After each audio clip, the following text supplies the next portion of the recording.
नमस्कार दोस्तों, स्वागत है आप सभी का प्रत्येक क्लासेस के यूट्यूब चैनल पर। जैसे कि आप सभी को पता है, राजस्थान कोऑपरेटिव बैंक की एक बहुत ही अच्छी वैकेंसी आ रखी है, जो राजस्थान सहकारी बैंक की वैकेंसी है। 2023 में ये वैकेंसी आई थी। उसके बाद साल भर का इसमें डिले हो गया। डिले के कई सारे कारण थे।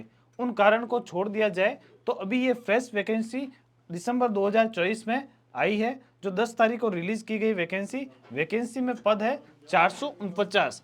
449 पद रहने वाले हैं वैकेंसी के। और इसके अंदर जो पोस्ट है, वो जो 2023 में वैकेंसी आई थी, वो सभी पोस्ट के लिए वही वैकेंसी वापस रिलीज की गई है। पोस्ट कौन सी रहने वाली है हमारे पास? कॉर्पोरेटिव बैंक में सीनियर मैनेजर और मैनेजर की पोस्ट रहने वाली है। साथ में और कौन सी पोस्ट रहने वाली है? कंप्यूटर प्रोग्रामर की पोस्ट है और बैंकिंग असिस्टेंट यानी जो क्लरिकल पोस्ट है। ये तीनों पोस्ट हमारे पास राजस्थान कोऑपरेटिव बैंक 2024 भर्ती में आ रखी है। तो इसके सिलेबस के बारे में आज डिस्कस करने वाले हैं। इसके नोटिफिकेशन को हमने एक अलग वीडियो में डिस्कस किया था। उसमें मैंने बताया था कि कौन सी बैंक में यानी अपेक्स बैंक में या फिर दूसरी बैंक में कहाँ पे कितनी भर्तियां हैं, जो सेंट्रल बैंक में या फिर हम बोले डिस्ट्रिक्ट बैंक में कहाँ पे अलग अलग वैकेंसियां कितनी हैं, वो हमने डिस्कस कर लिया था। साथ में हमने डिस्कस किया था उसके एक पेमेंट क्या है, यानी क्या सैलरी आपको मिलने वाली है। एक अलग वीडियो में मैंने बताया था कि राजस्थान में सहकारी बैंक जो प्राइवेट है या गवर्नमेंट, ये जो कन्फ्यूजन बच्चों को हो रहा है, उस कन्फ्यूजन को हमने एक अलग वीडियो में सॉल्व कर रखा है। तो वो वीडियो भी आप देख सकते हैं। ठीक है, चलिए तो आगे देखते हैं। आज हम इस वीडियो में डिस्कस करने वाले हैं कि क्या स्कीम रहने वाली है एग्जाम की और क्या सिलेबस रहने वाला है बैंकिंग के लिए। ठीक है, तो देखिए, सबसे पहले जब हम आते हैं तो एक जो पोस्ट है हमारे पास मैनेजर और सीनियर मैनेजर। कुछ पोस्ट मैनेजर की है और कुछ सीनियर मैनेजर की पोस्ट आ रखी है। बहुत ही अच्छी पोस्ट होती है, सभी को पता है। जो एस्पिरेंट्स है, इसमें मैक्सिमम वो बच्चे हैं जो कि अभी ऑलरेडी या फिर किसी क्लरिकल लगे हुए हैं बैंक के अंदर या फिर किसी अन्य पोस्ट पे लगे हुए हैं, उनमें इनका कंपटीशन रहने वाला है, क्योंकि इसकी सैलरी वगैरह काफ़ी अच्छी रहती है। ठीक है, तो मैनेजर और सीनियर मैनेजर की पोस्ट है। इसमें कौन कौन से सब्जेक्ट है, क्या क्वेश्चन है, कितने मार्क्स है और टाइमिंग क्या है, देख लीजिए। तो जो सीनियर मैनेजर और मैनेजर है, इनमें इंग्लिश का रहने वाला है सिलेबस, क्वांट का रहने वाला है, रीजनिंग रहने वाली और जनरल नॉलेज रहने वाला है। ध्यान देने की बात है कि जनरल नॉलेज वो है जो कि क्या है, राजस्थान का, ओनली किसका होगा, राजस्थान का होगा। इंडिया का जनरल नॉलेज इसमें नहीं पूछा जाएगा। वेटेज क्या रहने वाला है? तो 25-25-25 क्वेश्चन तो क्या रहने वाले हैं, इंग्लिश, क्वांट और रीजनिंग के, जिसमें मार्क्स भी क्या होंगे, 25, 25 और 25। ठीक है, जनरल नॉलेज ऑफ राजस्थान का थोड़ा वेटेज ज़्यादा दे रखा है, 30 नंबर का, और 30 ही क्वेश्चन आने वाले हैं। क्यों दे रखा है? क्योंकि ये वैकेंसी पूरे इंडिया के लिए लागू की गई है कि इसमें इंडिया से कहीं से भी फॉर्म आ सकते हैं, लेकिन राजस्थान वालों को थोड़ा सा फ़ायदा मिलना चाहिए। क्या फ़ायदा मिलेगा? जो जनरल नॉलेज है, इसका फ़ायदा मिलेगा राजस्थान वालों को। ठीक है, चलिए दूसरे सिलेबस में क्या है, दूसरे सब्जेक्ट कंप्यूटर अवेयरनेस का सब्जेक्ट है, अकाउंटेंसी है और राजस्थान कॉर्पोरेटिव एक्ट और rules, corporative structure of Rajasthan. ये अलग से पार्ट दे रखा है आपको सीनियर मैनेजर और मैनेजर के अंदर। कंप्यूटर नॉलेज जो बैंकिंग की तैयारी कर रहे हैं, उन सभी को पता होगा कि 4 सब्जेक्ट है, मेनली ये 3 सब्जेक्ट है, वो हर नेशनलाइज बैंक के एग्जाम में आते हैं। ठीक है, हर रीजनल बैंक के एग्जाम में आते हैं। जो जनरल नॉलेज ऑफ राजस्थान है, वो किस में आएगा कि अगर किसी ने तैयारी कर रखी है राजस्थान के किसी एग्जाम की, ये जो पोर्शन है ये ज़्यादा टफ नहीं है, ये आप कर सकते हैं। ठीक है, जो कंप्यूटर नॉलेज का पोर्शन है, ये कहाँ पे आता है, ये अगर आपने मेंस वगैरह दे रखे हैं तो आईबीपीएस के मेंस वगैरह में ये क्वेश्चन पूछे जाते हैं। साथ में अकाउंटेंसी क्यों डाल रखा है? क्योंकि कॉर्पोरेटिव लॉ वगैरह में अकाउंटेंसी का कार्य होता है, या बैंकिंग के अंदर अकाउंटेंसी वैसे भी जरूरी है, तो कुछ छोटा मोटा पार्ट दे रखा है अकाउंटेंसी का, और साथ में डाल रखा है एक बड़ा पोर्शन दे रखा है राजस्थान कॉर्पोरेटिव एक्ट और रूल्स का।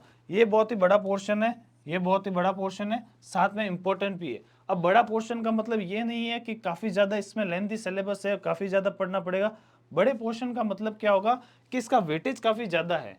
यही आप देखोगे बैंकिंग असिस्टेंट में इसका वेटेज कम होकर 10 नंबर का रह जाता है, यहाँ पे इसका वेटेज ज़्यादा है।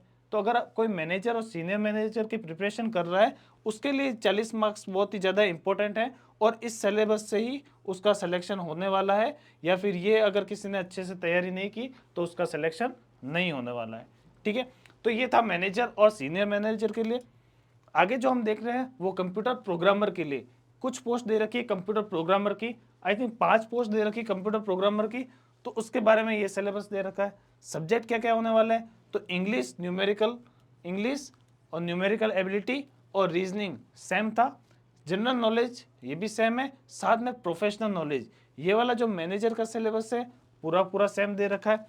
एक अलग से दे रखा है कौन सा, प्रोफेशनल नॉलेज, कंप्यूटर प्रोग्रामिंग के लिए प्रोफेशनल नॉलेज। इसमें क्या क्या पूछा जा सकता है, जो कंप्यूटर संबंधित नॉलेज है, बेसिक कंप्यूटर से लेकर कोडिंग तक का नॉलेज भी पूछा जा सकता है। इस पर अभी विस्तृत सिलेबस आना बाकी है। जब भी सिलेबस आता है हम आपको एक अच्छे से डिस्कस कर लेंगे कि क्या पोर्शन इसमें रहने वाला है, ठीक है। तो वेटेज क्या रहेगा, तो वेटेज सबसे ज्यादा रहने वाला है प्रोफेशनल नॉलेज का 50 नंबर और 50 मार्क्स का। बाकी वेटेज क्या है, लगभग इक्वली डिवाइडेड कर रखा है, ठीक है। 200 नंबर का पेपर रहने वाला है, 200 मार्क्स है, और साथ में क्या होगा, टाइम दे रखा है 2 घंटे का। तो ये था कंप्यूटर प्रोग्रामर के लिए। साथ में एक और वैकेंसी इसी के अंदर एक जो पोस्ट है वो है बैंकिंग असिस्टेंट की। किसकी है, बैंकिंग असिस्टेंट की, जो क्लेरिकल पोस्ट रहती है राजस्थान कोऑपरेटिव डिपार्टमेंट में, ठीक है। इसका सिलेबस क्या होगा या इसका सब्जेक्ट क्या होंगे, तो वही सब्जेक्ट सेम है, इंग्लिश होगा, क्वांट होगा, रीजनिंग होगा, राजस्थान का जनरल नॉलेज होगा, किसका होगा, राजस्थान का जनरल नॉलेज, साथ में कंप्यूटर होगा, अकाउंटेंसी है, और राजस्थान कॉर्पोरेटिव लॉ और एक्ट का पार्ट है। जो सीनियर मैनेजर और मैनेजर का है वो पूरा पूरा सिलेबस क्या है, सेम है, सब्जेक्ट भी सारे सेम दे रखे हैं बैंकिंग असिस्टेंट के लिए।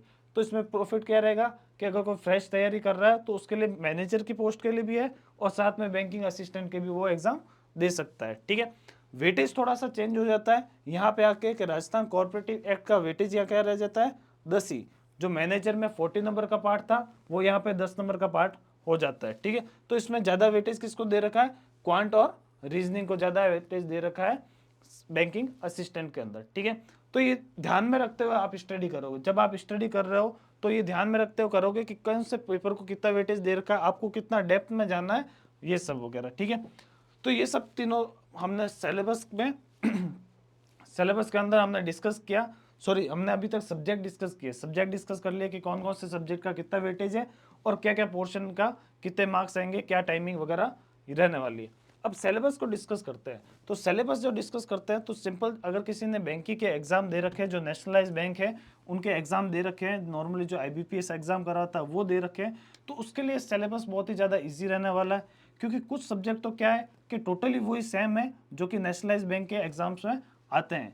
एक दो सब्जेक्ट थोड़ा सा चेंज दे रखा है, उसके लिए हम अलग से तैयारी करेंगे, और इसमें सिलेक्शन उनका ज़्यादा इजी होगा, ठीक है। अब सिलेबस को डिस्कस करें तो इंग्लिश में सीधा सा सिलेबस दे रखा है कि सेकेंडरी और माध्यमिक लेवल, सेकेंडरी एंड माध्यमिक लेवल का जो सिलेबस रहने वाला है।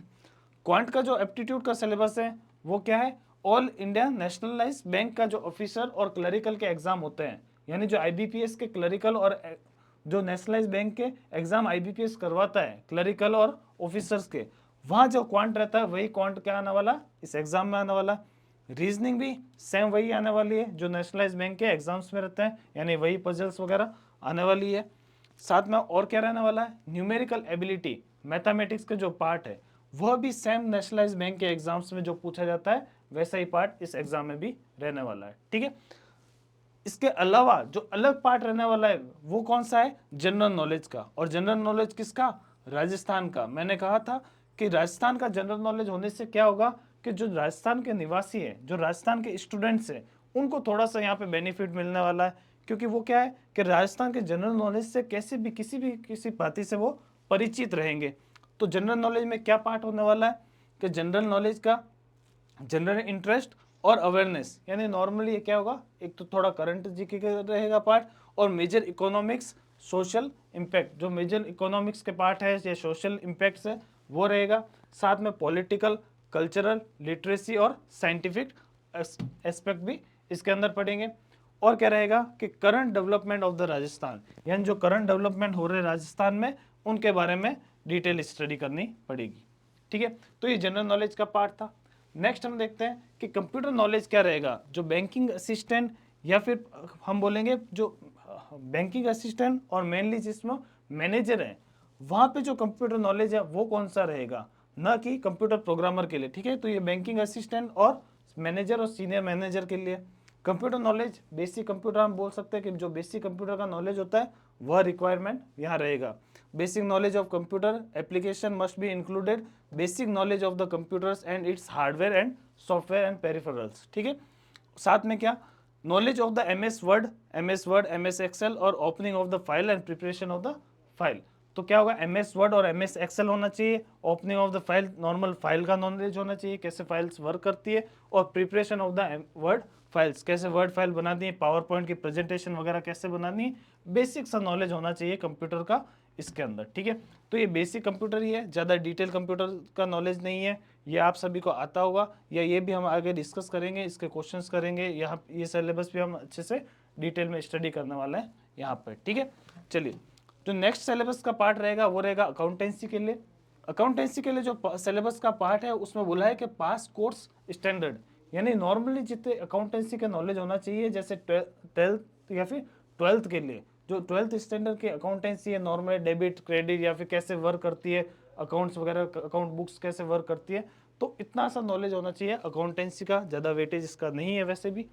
और साथ में Rajasthan corporative act and rules of corporative structure of the Rajasthan, तो कॉर्पोरेटिव एक्ट और रूल्स 2001 और कॉर्पोरेटिव सोसाइटी कैसे वर्क करती है, उसका स्ट्रक्चर क्या रहने वाला है, उसका एक डिटेल में डिस्कशन हम यहाँ पे करने वाले हैं, जो कि सिलेबस का पार्ट है, ठीक है।